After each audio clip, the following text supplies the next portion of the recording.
36 মন ওজনের যুবরাজ। এক সেকেন্ড, আমি খবর দেখতেছিলাম টিভিতে এবং হঠাৎ করে এটা আমার সামনে পড়ে। আচ্ছা, প্রত্যেক বছরে আমার নামে মানে যুবরাজ নামে কোনো না কোনো গরুর নাম রাখি, এবং আমার বন্ধু বান্ধব এত হারামি যে ওই ভিডিওতে বা ওই কমেন্টে আমার ট্যাগ করবেই অথবা ওটা আমার পাঠাইবে পার্সোনালি। আমার খুবই কষ্ট লাগে আসলে। সবই ঠিক আছে, কিন্তু এই ভিডিওটা স্পেশাল। মানে যুবরাজ যেমনি ডাকতেছে মনে হচ্ছে আমারই ডাকতেছে।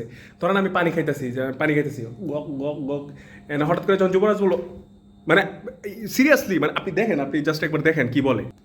কোরবানির জন্য প্রস্তুত করা হলেও প্রতি বছর নিয়ম করে পালন করা হয় যুবরাজের জন্মদিন। আমি সত্যি কথা বলতেছি, এত সুন্দর কেক আমার জন্মদিনও আমি কোনোদিন পাই নাই। Just look at this, happy birthday to Yuvraj 2023। আবার দিছে দেখেন J+P, তার মানে হচ্ছে যে এই গরুরও গার্লফ্রেন্ড আছে, কিন্তু আমি আজীবন সিঙ্গেলই রয়ে গেলাম।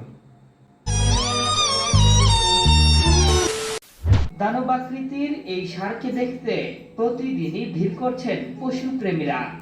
আচ্ছা সবই বুঝলাম, আচ্ছা সবই বুঝলাম, কিন্তু এই যুবরাজের এই অংশটা কি সেন্সর করে দিলে ভালোই তো না? মানে এই অংশটা দেখানোটা কি খুবই জরুরি ছিল? মানে লুক এট দিস ম্যান, মানে ক্যামেরা আরো ঢুকায় দে না, তুই ক্যামেরাটা একেবারে